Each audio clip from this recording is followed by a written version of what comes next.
오늘 우리에게 주시는 하나님의 말씀은 빌립보서 1장 1절부터 2절까지 말씀입니다. 그리스도 예수의 종 바울과 디모데는 그리스도 예수 안에서 빌립보에 사는 모든 성도와 또한 감독들과 집사들에게 편지하노니 하나님 우리 아버지와 주 예수 그리스도로부터 은혜와 평강이 너희에게 있을지어다. 아멘. 방금 봉독한 말씀을 중심으로 해서 오늘은 은혜 받은 사람은 이라는 제목하에 들려주시는 세 번째 하나님의 말씀을 받도록 하겠습니다. 사도 바울은 로마 감옥에서 그의 말년을 보내면서 빌립보 교회 교인들에게 편지를 썼는데 그것이 바로 빌립보서입니다. 특별히 빌립보서 1장 1절부터 2절까지 말씀은 바울의 빌립보 교회 성도들을 향한 인사말인데 여기에는 세 가지 영적 메시지가 담겨 있다고 저는 계속 말씀드리고 있습니다. 지난 주일까지 해서 그 중에 두 가지를 살펴보았고 오늘은 빌립보서 1장 2절 말씀을 중심으로 해서 그 중에 마지막인 세 번째 영적 메시지를 찾아보도록 하겠습니다. 그러면 빌립보서 1장 2절 말씀 안에 담겨 있는 영적 메시지는 무엇일까요?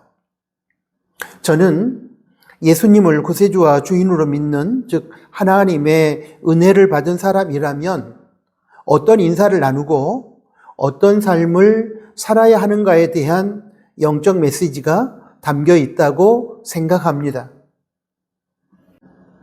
바울은 빌립보서 1장 2절에서 하나님 우리 아버지와 주 예수 그리스도로부터 은혜와 평강이 너희에게 있을지어다 라는 말로서 축복의 인사를 합니다.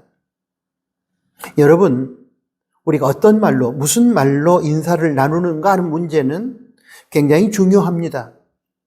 왜냐하면 우리가 나누는 인사말 속에는 우리가 살아가는 시대를 반영하는 내용, 우리가 소속된 공동체의 정신적인 가치, 우리 민족의 역사와 문화를 담아 반영해 주기 때문입니다. 우리 민족의 대표적 인사말은 제가 생각하기에 두 가지인데 하나는 안녕하십니까? 안녕히 주무셨습니까? 또는 밤새 안녕하셨습니까? 이고 다른 하나는 식사하셨어요? 진지 잡수셨습니까? 입니다. 우리 민족은 외세로부터 침략을 많이 당해왔고 그러므로 인하여 전쟁의 위험을 겪었으며 그래서 죽음을 비롯한 사고에 직면해 왔기 때문에 밤사이에 별일이 없이 평안하셨느냐는 차원에서 안녕하십니까? 라는 인사말을 나누었습니다. 그리고 가난하고 배고픈 보릿고개 시절을 살아왔던 과거의 역사가 있었기에 식사하셨습니까? 라는 인사말을 나누었던 것입니다. 그런가 하면 미국과 영국에서는 아침 인사를 굿모닝으로 합니다.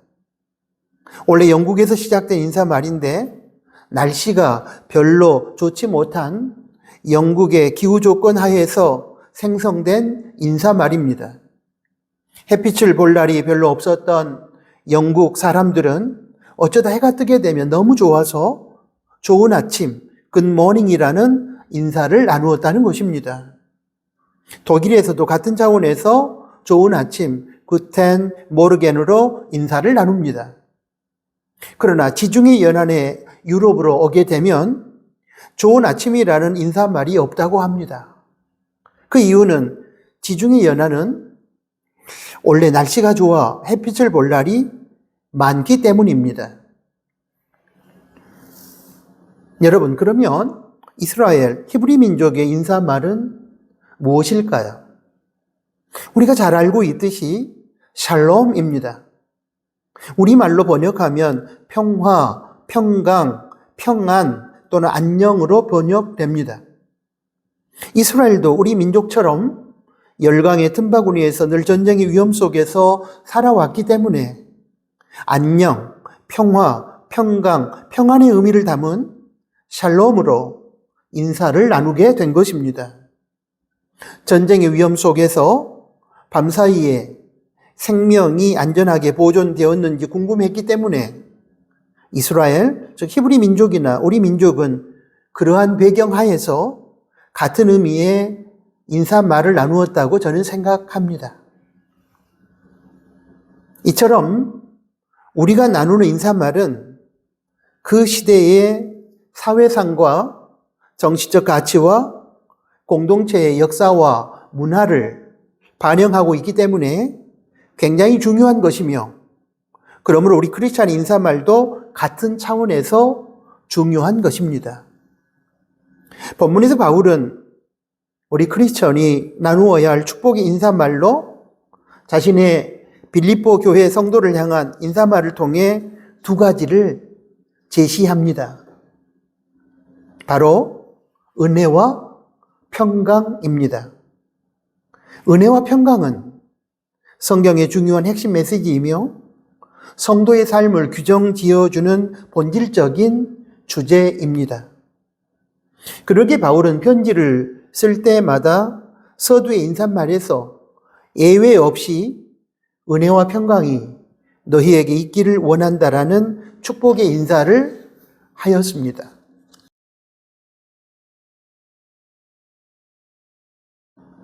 신약 성경 총 27권 중에서 17권의 서두 인사말의 내용이 은혜와 평강이라는 사실을 고려한다면 은혜와 평강의 메시지로 축복의 인사를 나누는 것이 성경적으로 합당한 것임을 우리는 확신할 수 있을 것입니다. 바울 서신 13권, 즉 로마서 1장 7절, 고린도전서 1장 3절, 고린도후서 1장 2절, 갈라디아서 1장 3절, 에베소서 1장 2절, 빌립보서 1장 2절, 골로새서 1장 2절, 데살로니가전서 1장 1절, 데살로니가후서 1장 2절, 디모데전서 1장 2절, 디모데후서 1장 2절, 디도서 1장 4절, 빌레몬서 1장 3절, 이 바울 서신 13권의 인사말이 모두 은혜와 평강으로 똑같습니다. 그런가 하면 베드로전서 1장 2절, 베드로후서 1장 29절, 여기서도 베드로 인사말도 은혜와 평강으로 같습니다. 요한이서 1장 3절, 유다서 1장 2절, 특별히 유다서 1장 2절은 긍휼과 평강과 사랑이 너에게 있을지어다 라고 인사했습니다. 그러므로 사랑하는 교회 여러분, 저는 우리 나누는 교회 공동체 지체들 간의 축복의 인사말이, 그리고 세상을 향한 교회의 축복의 인사말이 바울처럼 은혜와 평강이 될 수 있기를 바라고 희망합니다. 이제 구체적으로 바울이 나누었던 인사말의 첫 번째 내용인 은혜에 대하여 살펴보겠습니다. 한마디로 은혜란 받을 자격이 없는 사람에게 조건 없이 공짜로 주는 하나님의 사랑의 선물입니다. 내가 노력해서 나의 공로로 받은 것이라면 그것은 나의 수고에 대한 당연한 대가이지 선물은 아닙니다. 대표적인 신뢰가 바로 구원의 은혜입니다. 우리가 예수님을 믿어 구원을 받게 된 것은 오직 하나님의 은혜입니다. 내 자신이 구원을 위해서 할 수 있는 것은 하나도 없었습니다. 나의 노력과 공로, 그리고 나의 재물과 스펙이 나의 죄를 사해해 줄 수 없고, 그러므로 그러한 것들이 나의 구원에 하나도 영향력을 끼칠 수 없었습니다.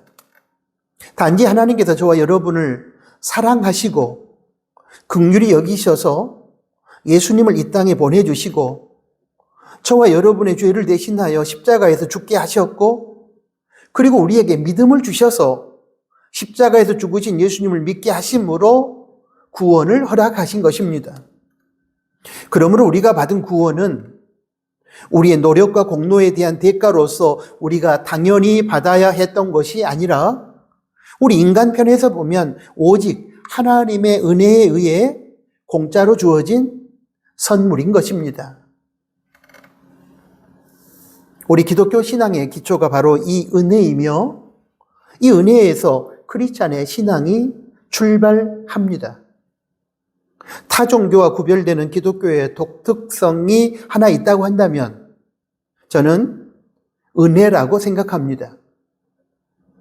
값없이 주시는 하나님의 선물인 은혜, 그것은 바로 하나님께서 우리 인간을 먼저 찾아오셨다는 증거입니다. 타 종교는 인간이 신을 찾아갑니다. 그리고 인간이 어떤 삶을 살아가느냐에 따라 신이 움직입니다. 거기에서는 은혜가 아니라 인간의 노력과 공로와 선행이 중요하고 우선시 됩니다.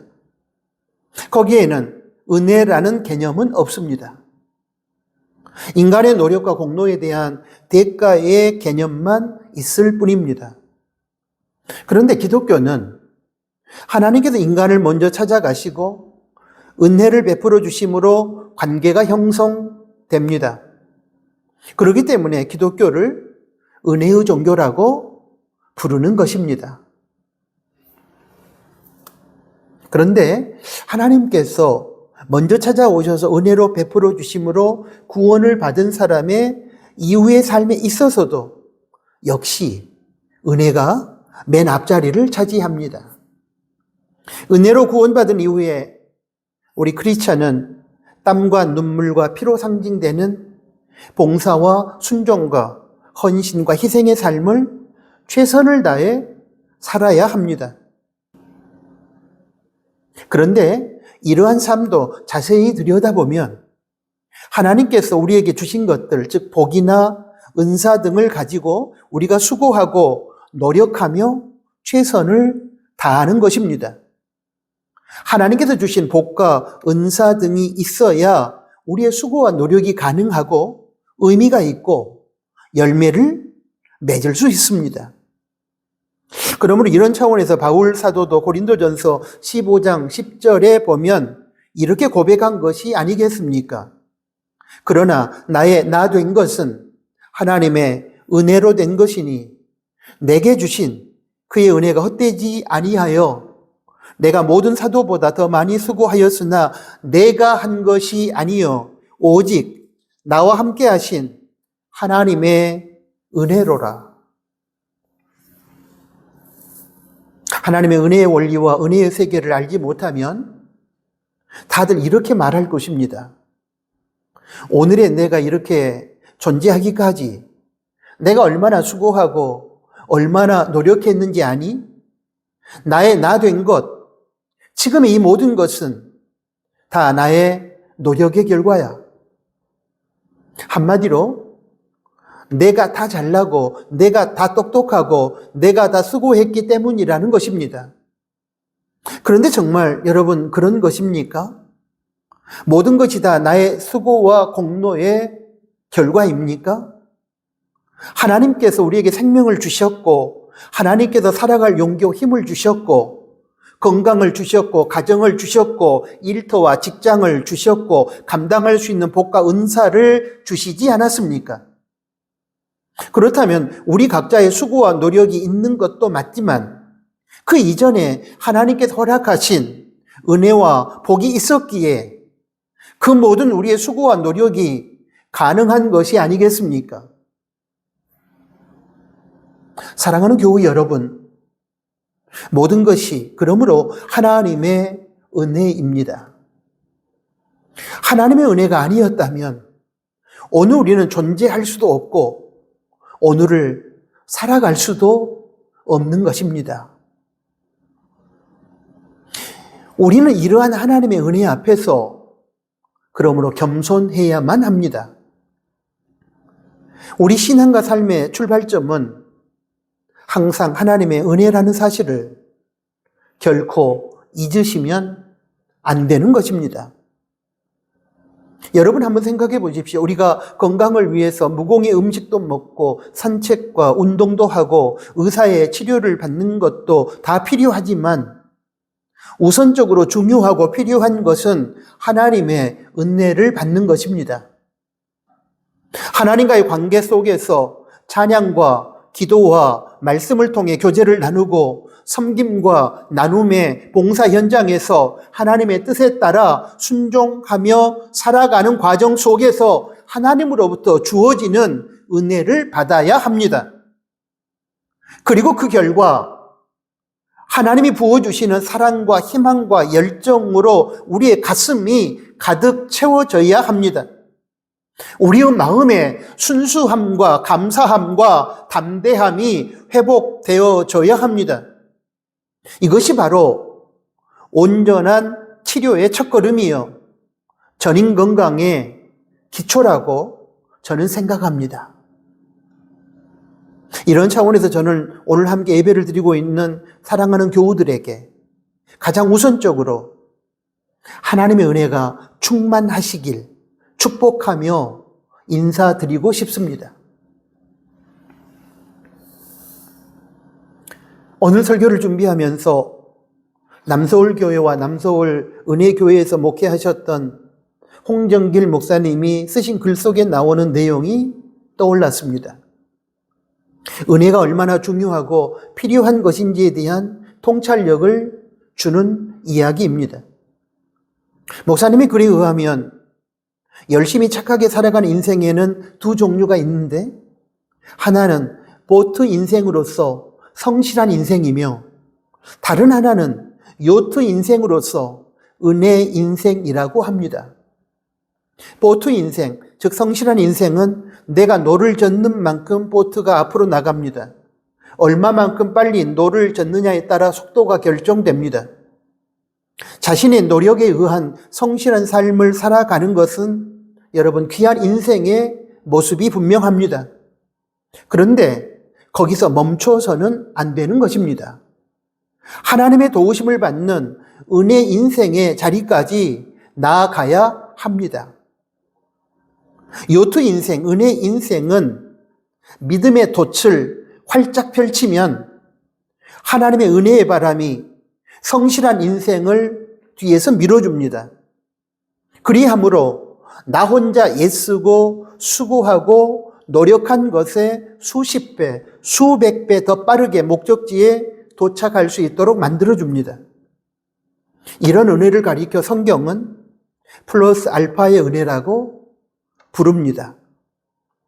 내 자신이 노력한 대가로서의 결과물을 뛰어넘어 하나님께서 부어주시는 은혜를 말합니다. 사랑하는 교우 여러분, 하나님 나라를 위한 위대하고 참된 헌신도 하나님의 은혜를 경험한 사람들에게서 일어났습니다. 여러분, 복음서에 소개된 나사로와 마르다와 마리아 3남매를 잘 아실 것입니다. 그 가족 중에 막내인 마리아는 값비싼 향유, 옥합을 깨뜨려서 예수님의 머리에 붓고 자신의 머리카락으로 예수님의 발을 씻겨드림으로 예수님의 장례를 예비했습니다. 그런데 이러한 마리아의 행위를 가룟 유다는 이해할 수가 없었습니다. 오늘날 시세로 수천만 원의 가치를 가진 향유를 팔아 가난한 자들을 돕는 것이 상식적으로 옳다고 생각한 가룟 유다는 그러므로 마리아를 맹비난했습니다. 이에 대해 예수님께서는 가난한 자들을 돕는 것은 언제든지 할 수 있으나 자신의 죽음을 예비하는 장례 준비로서 마리아가 자신에게 향유를 부은 사건은 한 번밖에 할 수 없는 사건이라고 하면서 복음이 전파되는 곳마다 마리아가 행한 그 행위가 기념될 것이라고 칭찬해 주셨습니다. 여러분, 가룟 유다는 죽었다 깨어나도 마리아의 헌신을 이해하지 못합니다. 왜냐하면 마리아의 헌신은 이성과 상식과 합리성의 차원에서 이해할 수 있는 것이 아니기 때문입니다. 말로 다 할 수 없는 하나님의 은혜를 받고 은혜를 경험한 사람만이 이해하고 실행에 옮길 수 있는 영적인 행위이기 때문입니다. 죄로 인해 죽었던 생명이 예수님 십자가 은혜로 구원받았음을 체험하고 감격하고 살아가는 사람만이 십자가 대속의 은혜를 경험하고 감격해 본 사람만이 불치의 병을 하나님의 은혜로 치유받고 감사의 눈물을 흘려본 사람만이 값비싼 향유 옥합을 깨뜨린 마리아를 이해할 수 있고 마리아처럼 하나님 나라를 위한 참되고 위대한 헌신의 자리로 나아갈 수 있는 것입니다. 우리가 알고 있는 것처럼 마리아는 몸을 팔았던 여자요, 7 귀신 들린 여자였으며 결손 과정에서 부모의 사랑도 받지 못한 채 불우하게 자랐습니다. 그녀가 그런 저급한 인생으로 살아가게 된 것이 어쩌면 이런 결손 과정 때문이었는지도 모릅니다. 그런데 이렇게 어려운 상황에서 불우한 삶을 살면서 멸시와 천대를 받았던 마리아를 예수님은 인격적으로 대해 주셨고 부모님처럼 따뜻한 사랑을 주셨으며 귀신을 쫓아내 주시고 치유의 은혜를 베풀어 주셨습니다. 이런 주님의 은혜를 받고 체험하고 감격한 마리아가 어찌 주님을 위해 모든 것을 들여 헌신하지 않을 수 있었겠습니까? 여러분, 이것이 바로 진짜로 은혜 받은 사람의 참된 반응으로서의 헌신인 것입니다. 진짜 은혜를 받은 사람에게는 은혜를 베풀어 주신 존재를 위해 드리는 모든 것이 아깝지 않습니다. 그러기에 참되고 위대한 헌신이 가능한 것입니다. 사랑하는 교회 여러분, 진짜 은혜를 받으면 사람이 달라집니다. 감사도, 헌신도, 순종도, 치유의 역사도 은혜를 알고 은혜를 받고 은혜를 체험할 때 가능합니다. 그러므로 이제부터 우리 서로 은혜가 충만하길 원합니다라고 축복의 인사를 나누고 하나님의 은혜를 사모하며 기도하고 자신의 힘과 능력을 의지하고 살아가는 교만을 내려놓고 하나님의 은혜를 힘입어 살아가는 겸손한 인생이 될 수 있기를 소원합니다.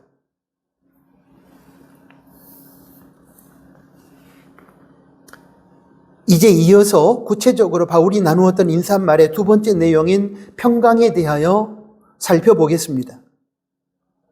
평강 또는 평안, 평화, 안녕이라고 번역된 이 단어는 히브리어로 샬롬이며 헬라어로는 에이레네인데 크리스천의 신앙과 삶이 은혜로 출발한다면 은혜를 받고 체험한 자에게 당연하게 따라오는 결과가 바로 평강입니다.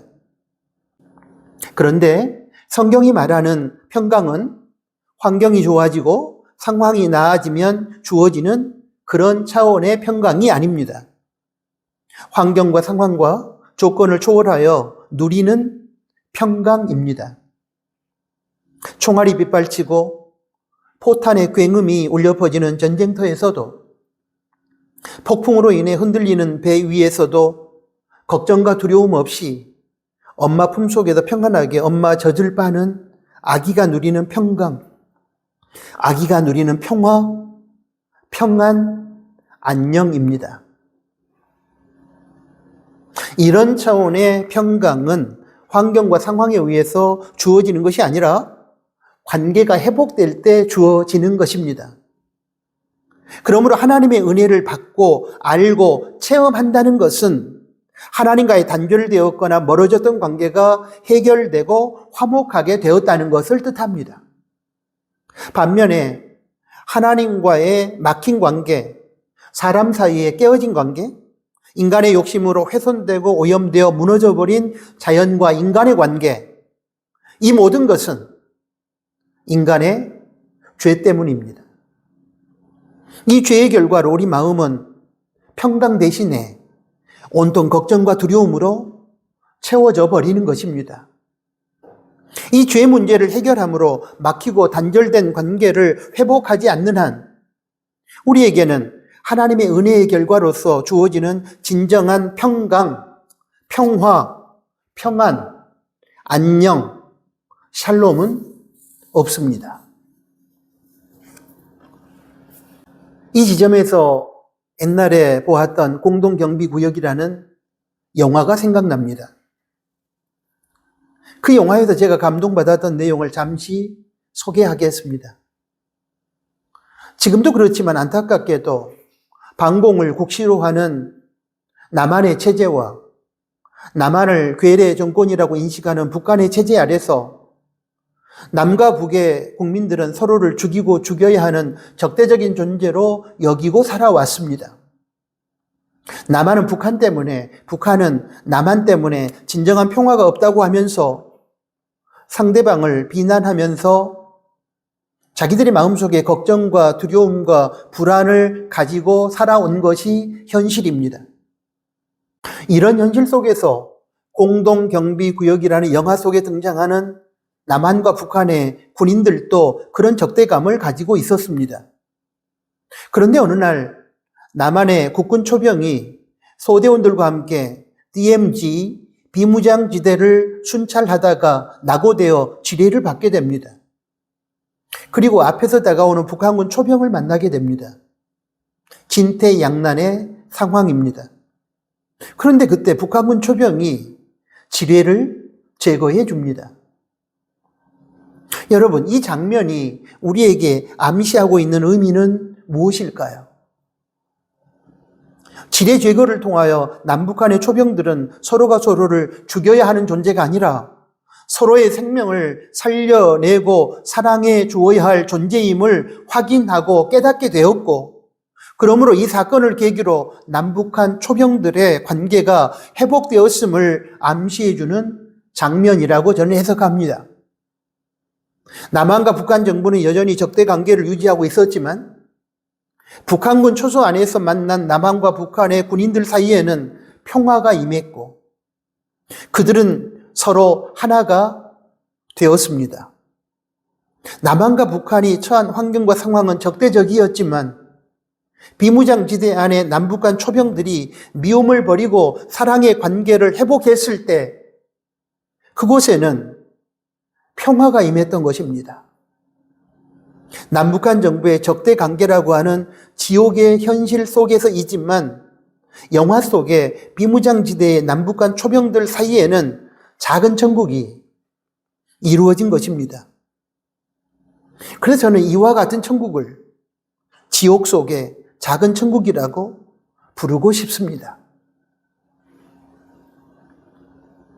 사랑하는 나누는 가족 여러분, 저는 이렇게 하나님과의 관계가 회복되고 사람과의 관계가 회복되고 자연과의 관계가 회복됨으로 주어지는 평화, 평강, 평안, 안녕, 이 샬롬이 우리 모두에게 임하길 바라고 그런 마음을 담아 샬롬이라는 축복의 인사를 여러분에게 드리고 싶습니다. 이제 오늘 설교를 마무리하겠습니다. 사랑하는 나누는 가족 여러분, 하나님의 은혜와 평강이 임하여 머무르는 곳, 그곳이 천국입니다. 우리 나누는 교회 공동체 안에, 그리고 여러분의 가정 공동체 안에 더 나아가 미움과 갈등과 다툼이 있는 동서와 남북 관계, 보수와 진보 진영으로 나뉘어져 국론 분열이 야기되는 현장마다 하나님의 은혜가 임하고 하나님의 보편적 가치 안에서의 샬롬, 하나님의 평화가 회복되는 작은 천국이 구현되기를 기대하며 축복합니다. 이러한 간절한 마음의 소원을 담아 이제 오늘 설교를 마무리하는 마지막 인사를 여러분에게 드리겠습니다. 하나님 우리 아버지와 주 예수 그리스도로부터 은혜와 평강이 너희에게 있을지어다. 아멘. 사랑하는 아버지 하나님, 오늘 귀한 말씀을 들려주심에 감사합니다. 예수 그리스도를 구세주로 믿는 은혜 받은 사람으로서 우리가 서로 간에 나누어야 될 인사말이 무엇인지 가르쳐 주셨고, 우리가 어떤 삶을 추구해야 되는지 가르쳐 주셔서 감사합니다. 우리 서로가 인사를 나눌 때, 그리고 우리의 삶이 하나님의 은혜와 평강으로 인사하고 은혜와 평강이 가득한 삶을 추구하며 살아가는 우리 인생이 되게 하여 주십시오. 예수 그리스도의 이름으로 기도합니다. 아멘.